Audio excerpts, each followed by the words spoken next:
Mwiriwe ugaruka muri mu gihugu cy'u Burundi, mwiriwe ugaruka muri mu gihugu cy'u Buholande. Mu mazina nitwa Jean Seguin Karorero, nkaba ndabahaye kaze muri iki kiganiro twise turi kumwe twese turashoboye. Ego turashoboye kwigishanya ikirundi. Uno munsi turi bwige ubwenge bw'umurundi. Ubwenge bw'umurundi bukozwe mu migani ibiri gusa. Umugani wa mbere, umugani mu kirundi ni ikiro cy'ubwenge kirutwa n'irobo y'umugisha. Bivuga gute? Bivuga yuko urashobora kuba warize amashuri menshi, ukaba ufise doctorat cyangwa ukaba ufise master degree cyangwa professor, ariko ugasanga ntufise ubwenge bwo kurondera akazi. Ni wa muntu atabazi icyo yikorera kandi yarize. Muri icyo gihe uyu muntu acarondeza ahantu ajya gukora ku muntu atize. Rero mwebwe banyabwenge, mugiye muri ko muriga, muze murondere imigisha, kuko kuba ufise ubwenge udafise umugisha nta n'inoti uzopfa ubonye mu buzima bw'iwawe. Ndaguhe urugero. Turafise abantu batize, bize amashuri makeyi, ariko baha ubuzi abantu bize. Abagwiza tunga benshi b'i Burundi nibize amashuri menshi, bagereje école primaire gusa, ariko nibo baha ubuzi abantu bize. Urugero, ndafise umushinga naye tuvuge na Kirawata yari umushanjere w'amahera, yarafise ubwenge bwinshi kandi yize amashuri 6 gusa. Uyu mugabo yarafise imigisha yo kuba afise inoti, yo kubona inoti nyinshi. Akaba yarafise ububare aho hose yakoresha abanyabwenge, abafise master degree cyangwa bafise PhD, ibintu nk'ibyo.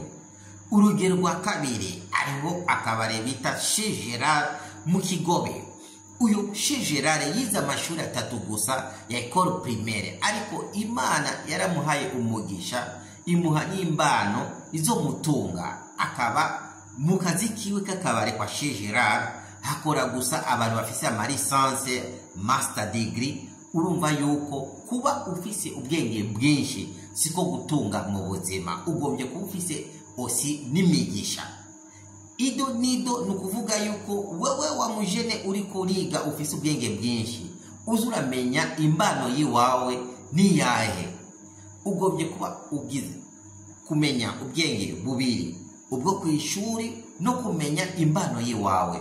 Kumbure iyo utoye diplome yiwawe nizo gufasha, ariko imbano ufise muri wewe irashoboye kugufasha. Rero gira ubwenge, ugire no kumenya imbano yiwawe.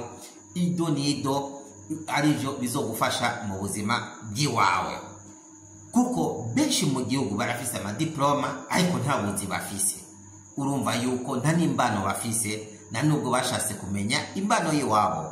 Uze urondere talent yiwawe kuyimenya, kuko nayo ndashobora kugutunga muri kazoza. Umugani wa kabiri ujane n'ubwenge mu gihugu cyacu cy'u Burundi. Baca umugani mu kirundi ni ubwenge bw'umurundi si igiporo cy'ubugari bwa sasita mwiyarara. Ibyo nabyo bikaba bishaka kuvuga iki? Bikaba bivuga yuko wewe wa mujene ubwenge bwawe ntushoboye kuburyamika. Oya, ido nido umunsi ku munsi ugombye gupagasa mu buzima bwawe kugira utere imbere. Ushaka gutera imbere, ubwenge bw'iwawe nuzoburyamike, uje mu marigara cyangwa wishinge ibi bintu byo kwisi, kuja mu bubare, kuja hehe, kandi uzi yuko atanoti nimwe ufise. Ubu bwenge baduhaye bugombye gukora amasaha 28 ngaha mu Burundi. Ivyo nivyo bita gukoresha ubwenge ndundi. Bisobanura yuko ubwenge bw'umurundi si igiporo cy'ubugari bwa sasita mwiyarara nugombye kuburyamika. Oya, ugombye kubukoresha umunsi ku munsi. Pagasa niho uzoba umuntu wewe ushaka kumuba. Nta numwe azoguteza wewe ubuzima bw'iwawe imbere udakuye amaboko yiwa mu mufuko ngo uyakoreshe hanyuma uzushike kuco ushaka gushikako.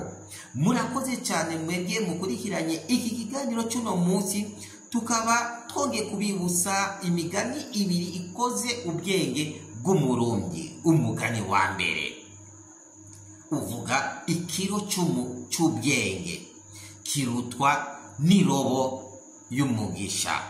Uyo ni umugani wa mbere. Umugani ugira kabiri, ubwenge bw'umurundi si igiporo cy'ubugari bwa saa sita mwiyarara.